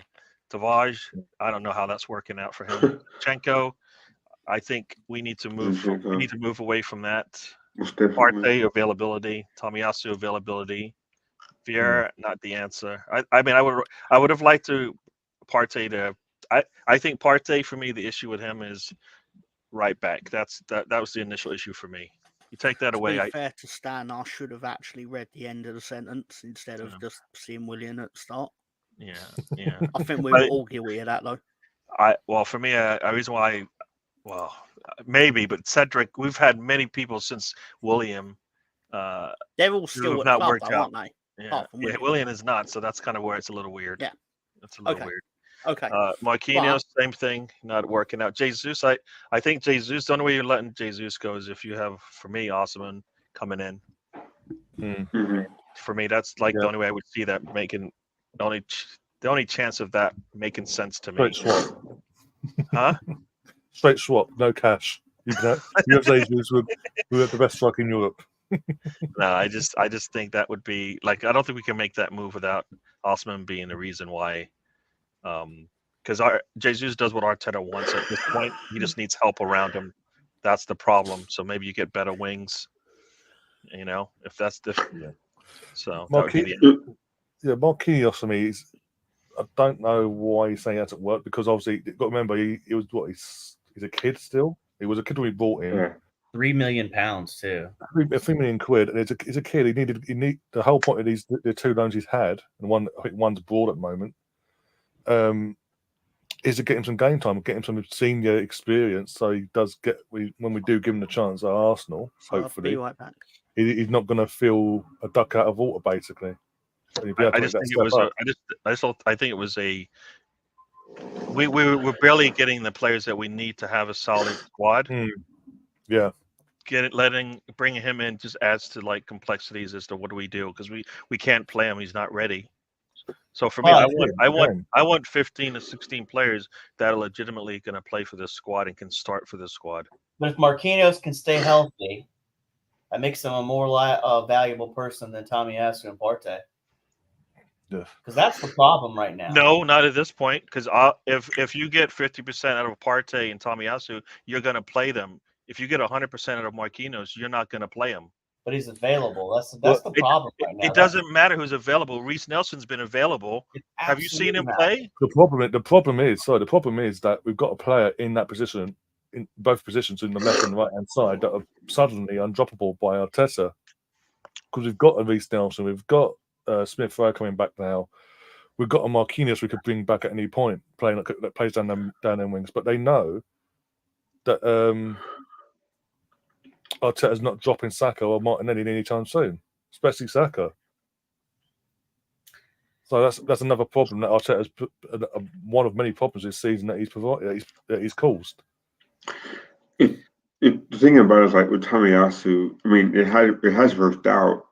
I think that Tomiyasu has been unlucky with injuries, and it is unfortunate because on his best days he can be a starter on this team. I think had he not been hurt, he would have been playing ahead of Tomiyasu, Zinchenko for sure. But it's a shame that he's gotten injury prone now. I mean, it's safe to say we're missing 3 starters, right? Mm-hmm. Yeah. Partey, Timber, and Tomiyasu. Yeah. Tomiyasu, sorry. I mean, that hurts because now 3 players that would have been your bench players to bring on are now starting. So if it doesn't work out in the initial start off, you really don't have any answers to go to. That's the problem. I mean, but I like what you said earlier, Gary, about bringing Jorginho on, right? You bring Jorginho on, you push Rice up into the 8, right? So now he plays more forward, and Jorginho can do the hold-up play. You already got Saliba and Gabriel back there. If Jorginho can't do the business against West Ham and it gets you that extra bump up top, then I don't know what to do. Yeah, but Jorginho didn't even get to play yesterday, which I think was – I didn't think about it at the time, but – I mean, he made the tactical shift. He pulled the left back off and threw an extra attacker on there. He did it at the 60th minute, which is enough time to make a difference in a game. I mean, you can make an argument maybe Smith Rowe should have came on instead of Reese Nelson. But, I mean, the players have to execute. I think Ryan said it earlier. For those substitutions for me were still too late. So when would you have brought them on? And those substitutions also did not – all they did, they were like for like, right? Except for the last one. We're looking to score a goal. And, what did you see from the first 50, 55 minutes, which you went, oh, it's coming. It looked exactly the same. Nothing had changed for 55 minutes. So you took off Martinelli for Nelson, and you brought on Nketiah for Zinchenko. Which doesn't, we needed more attack, not the same amount, For me, this needed to look like that Southampton game where we needed to score a goal, and we made changes to actually put more keep more attackers on the pitch, and try to get that goal. We didn't do that at all, and and nothing was changing with. We got the same amount we got even more shots taken in the second half, and nothing changed there. So I think we needed more players to bring in there. We needed to overwhelm them somehow, and we weren't doing that, right? Fresher legs to maybe run at the defense. So opposed to just taking players off, was doing it. It just didn't work out. Taking who up? Taking what? Taking a left back off for a striker is doing. Yeah, but when did that happen? 60th minute. No, I thought 75th minute was Smith Rowe. It was the 60th minute. Or 62nd. They had him lined up, but they didn't have a break in play. So about 30 minutes left in the game. Yeah. I mean, and that's why I was impressed with Arteta, because he actually made tactical subs when I thought they needed to be made. Yeah. It just didn't work out. Yeah. That's the problem I have. But we go again Sunday.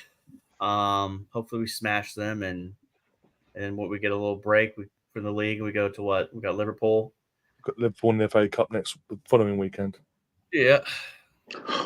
Then we have a week and a half off, and then it's end of the second half of the month. Yeah. If we get through the FA first round, we get the full friendly FA Cup sandwich in between 2 league games, winnable games as well. Yeah. Yeah, I was hoping when I saw Nathan Nweri on the bench that maybe we'd get a chance to see him play, because we needed something different than what we've seen before. So it's the only play that would have given us something different. And if you're going to play him, Gary, at home is the time to play him too. Yeah, I think that's the spot, because it's more of a welcoming environment. But I did want to bring this up, if you don't mind. There was a moment I know on the U.S. broadcast, I know Ryan and Tom. I know Tom was watching the Arsenal game viciously. That I guess Arteta turned to the crowd because the crowd got frustrated with the lack of putting the ball in the back of the net.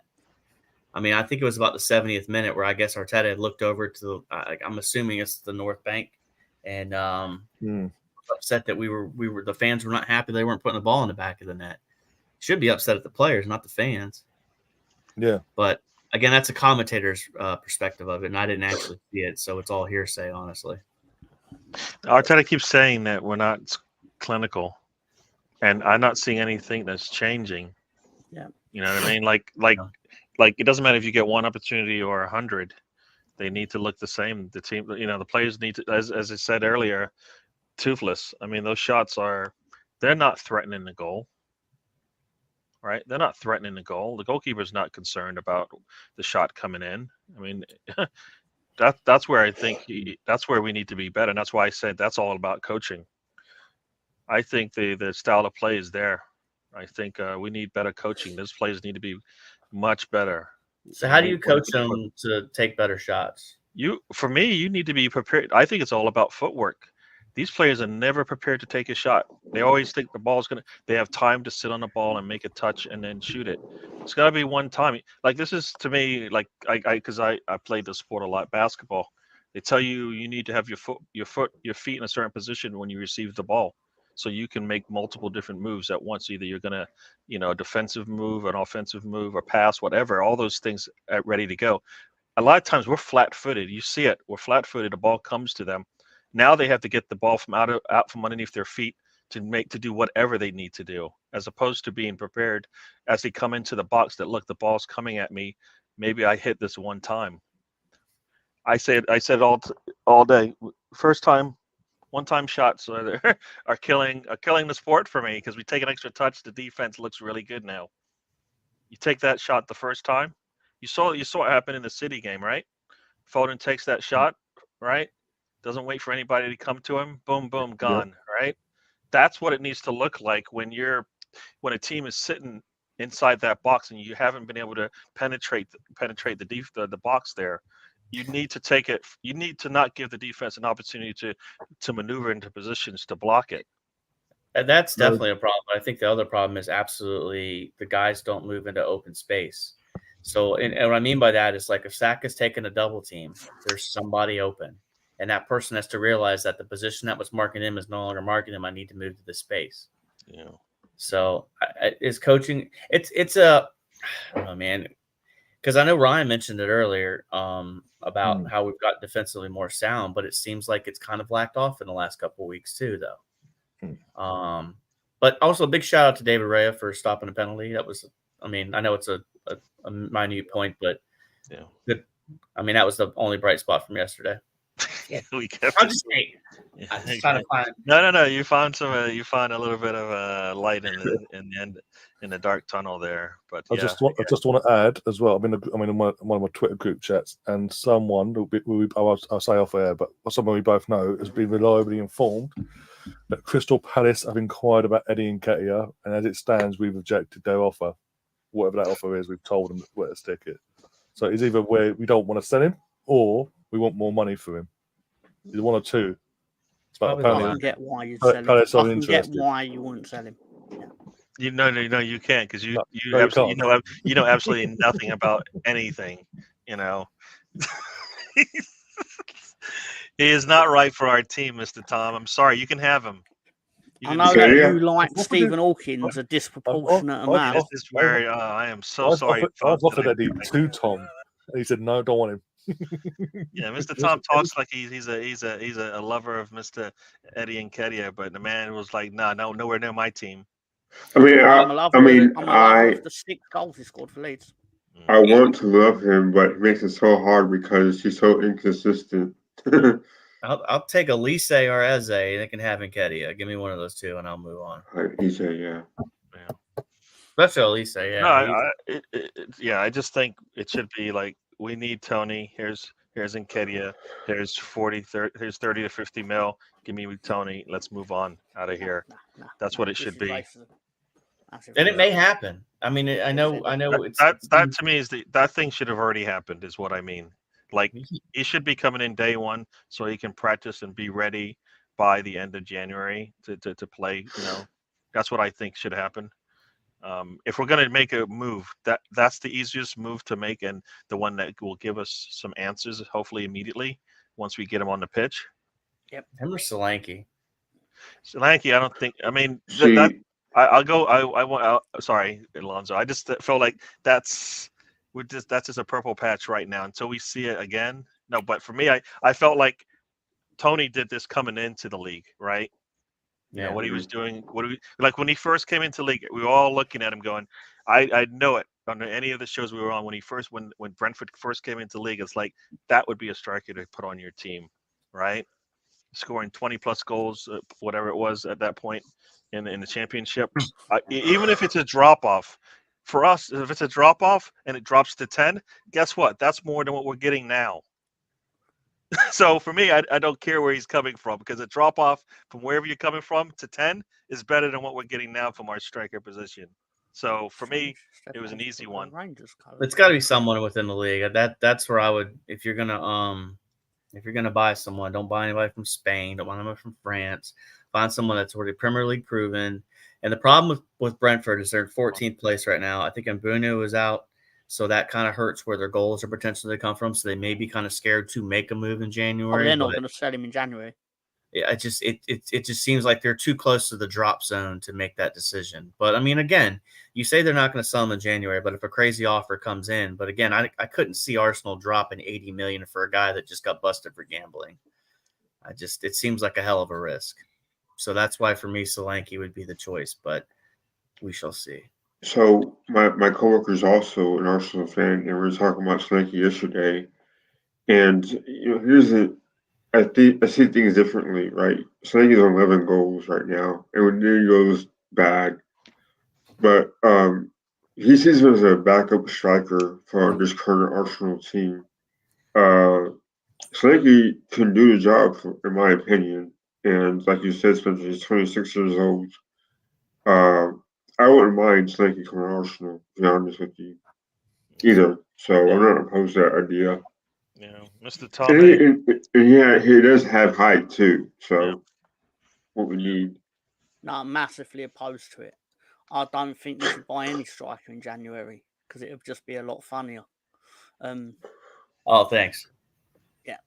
Yeah. Because you've never taken pleasure in my displeasure. Never. That never happens. Where's the reset button on my router, by the way? Anyway, Google can help you with that, Tom. Oh, that's right. No, don't Google. I want you guys to tell me and to tell the truth for once instead of telling me it was the off switch. Anyway, sorry. Yeah, that was a thing, Gary. Yeah, so that's really good. Yeah. I like that. No. It was funny. It was funny in hindsight. It was funny. But what I wanted to ask, the more serious question is, Gary, is there an actual non-emergency episode of the road trip tomorrow? We'll probably push it to Tuesday because it is a holiday for everyone. And everybody enjoy No, is it Monday? It's not Monday tomorrow. Oh yeah, tomorrow. Yeah, sorry. I'm getting my days off. I've been off for so long. All these days just run into each other. Now we'll have the show tomorrow. So 10 o'clock, we'll have the show tomorrow. It's a holiday. I was thinking the 30th of December is a holiday. Yeah, and I thought you were talking about the trip, but the trip won't be on Monday night. It'll be Tuesday night. So do you feel better though, Gary? Like, do you feel like we've talked it out and we all feel better now? No, but I just wanted to talk it out. My favorite part of it all was I'm sitting there. I'm like, he's called an emergency meeting, and I'm sitting there. I'm looking at it, the word emergency meeting. I'm like, okay. So I watched Gary for about 3 hours on the stream yesterday, watching the match on Ryan's channel, and then I watched Gary talk about it for nearly 3 hours on Ryan's channel, and I'm like, has he not got it out of his system yet? He's already spoke about it for 6 hours, and then I'm sat there thinking, like, what's the emergency? It can't be. The emergency was I was sitting there listening to people talk about Arsenal who aren't Arsenal fans, and I'm like, you know what? Why don't I just talk about Arsenal if I want to and get it all out? Instead of talking back to the to my phone, and I can talk with other people who may think like me or disagree, which is fine. So yeah, emergency for me. Yeah, that's what it was. I would have also accepted I had nothing to do. I didn't want to. And I just I'll save that one for another time. But today it felt like an emergency. I just didn't want to listen to other people talk about how Arsenal. We just basically they're all laughing at us again, right? They're waiting for the shoe to fall. It fell. I wasn't laughing. I lost 3,000 coins on this. Yeah. I mean, there are people that honestly, like, I don't feel like being upset about yesterday was overreacting, but there's people that enjoy the fact that we fail, even people in our fan base. But it's kind of like it's easy to sit there and talk about it being bad, but you don't really have to bring up any statistical data to back up your point. It's just your feelings. So I'm not taking shots at anybody, but I might be. I don't know. It's all decisions. Yeah. But I think Ray did a good job yesterday discussing whether it was Gabriel or Zinchenko's fault. And I enjoyed that. That was good between you and Ray yesterday. Yeah, that's the only one I watched. I didn't watch anybody else. He likes to say silly stuff, and so I had to just sell it. I had to set him straight. But no.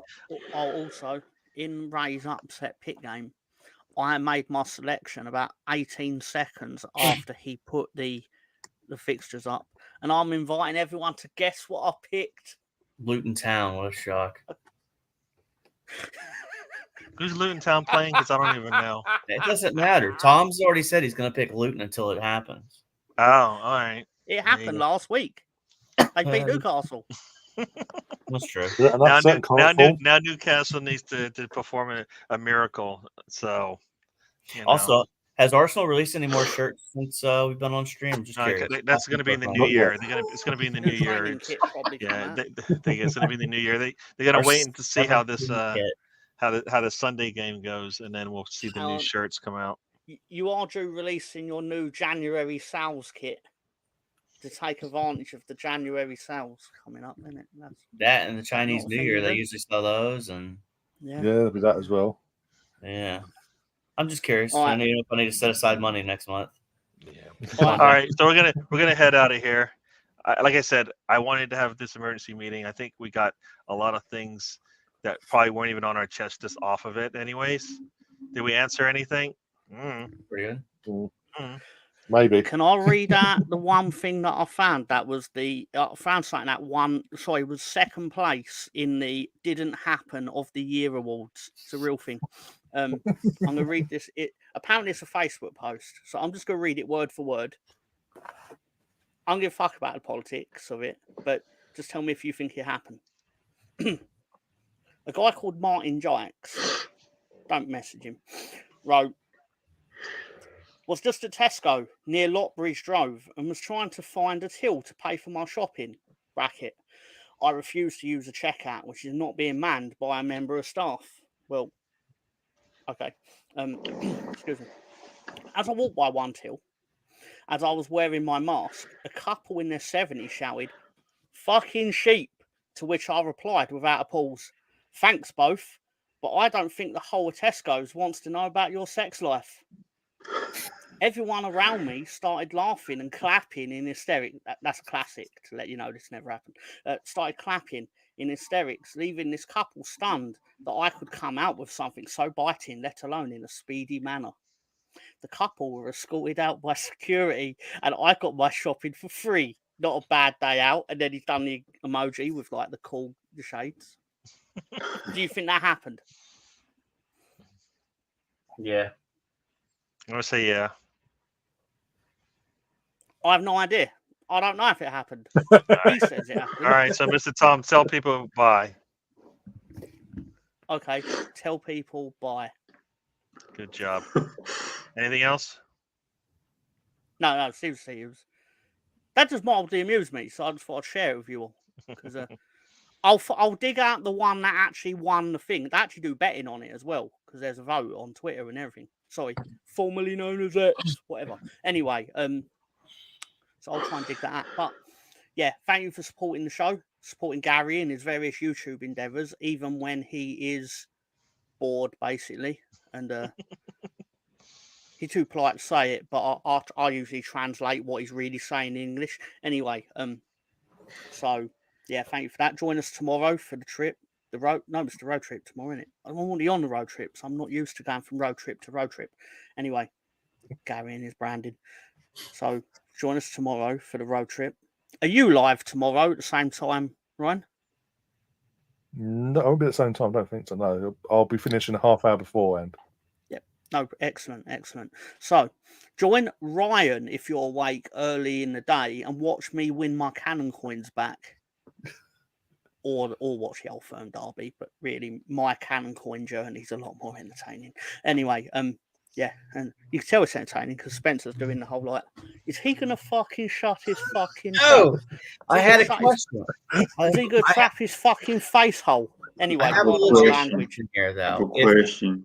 If Tom burns through all his coins and ends up owing the house money, who's the thug that comes and gets the money from you? Tony. So is I've it got a plan for that. I've got a plan for that, but we'll do that when it comes to it. Also, what I was going to suggest is, seeing as we're in the holiday spirit, you should actually go onto Spencer's channel because he has a couple of interesting videos where he ranks Christmas movies, and then he does another one where he asks his wife for her opinion on Christmas movies, and it's not the worst watch possible. That's all I was going to say. All right, so. And Alonso's probably got something out there that I can promote. Follow him on Twitter where he tries to find cougars. All right, we're moving on. Say bye. Say bye everyone. All right. Ryan, it's time to say bye to the people. Bye to the people. But no, yeah, thanks for having me on, going. Yeah, just get the last ounces of my frustration from yesterday out, so I'm all chilled and moved on for Sunday and all that malarkey. But yeah, you can find me on Mr. Arsenal podcast here on YouTube and the podcast itself, audio wise, and all on Spotify and all audio platforms. No, I'm not going to try and match Tom with these anecdotes and all that. Just thank you for having me on, and see you later, guys. Cool. Say bye, Mr. Dees. Say bye, Mr. Deeds. Right. So thanks again for having me on. Good to see you, Tom, Spencer, and Ryan. You don't chat much, but it's good to see you. Yeah. So if you want to find me on Gary's show sometimes, and also on the Fan Circle, Arsenal Fan Circle, and Tony and Tom's Phone Nelson podcast. Yeah, it was a good event. A little bit about yesterday's loss. It's frustrating, I know, but we'll get on next time against Fulham. Good to see you guys, and happy New Year, happy holidays, and see you guys soon. Very cool. Spencer, last but not least. So it's been an interesting week. Russell Wilson got benched, and that's been fun going back and forth on that. On Twitter, Arsenal decided to not kick the ball in the back of the net yesterday, so that happened. And, of course, I do want to say, well, me and wife did do a nice little video on Christmas movies. It was a lot of fun. She enjoyed it. She had been pressuring me to do it for a while, so I gave her the opportunity to the one that's really good is the top 10. She enjoyed that one a lot because it was hers, and but either way, also what's coming first, the new year, are Mr. Tom's downloaded copy of NBA 2K24. I would say find out tomorrow on the road trip. You have to tune in at 10 a.m. East Coast, 3 p.m. UK. And like I said, don't forget, Ryan's got the Old Firm. I will probably be asleep, but I might swing in at halftime and talk shit to Mr. Tom. Another than that, he's very good at that.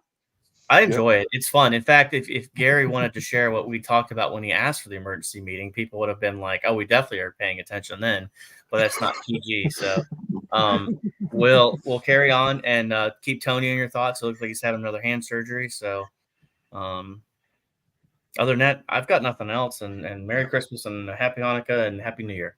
Yes. Before Mr. Tom had anything to say, I just muted him because I don't know why Spencer set him up like that because I knew he wasn't gonna be able to hold himself. So I just muted him. Because Before we're he like can even, Jordan and Pippen, baby. before he can even think about it. I just muted him. But everybody, thank you for joining us. As I said, we'll try to do these types of shows every once in a while when I'm bored. No, when I feel it's cool and I have the time, and I always seem to have people that are ready to talk as well. So we'll do this again. Like I said, tomorrow we will be on. I don't know about tonight. I know tonight on the Stoop has the happy hour. I don't know. I see what's going on with what I'm doing today. Maybe Good luck in your surgery, though. Seriously, Tony. Yes, and yeah, before we forget, yes, Miss Tony Turner is, he's once again in the hospital this time. I don't think it's serious as it's been in the past, but going through some surgery, so hopefully it's a success. Relieves any kind of pain or issues that he's having. As you know, Mr. Tony, he's got everything going on with him, but he's always smiling. So, wish him good luck with the surgery, and we'll talk to him when he's back. Annoying Mr. Tom. So then we know he's back to normal. He's got a PhD in winding me up. There you go. So we will be back. Thanks everybody for joining us. I will do the intro. Everybody wave as we get out of here. Where is the stupid thing? And we're out. Life is a journey. Don't waste your trip. Enjoy the ride. There you go.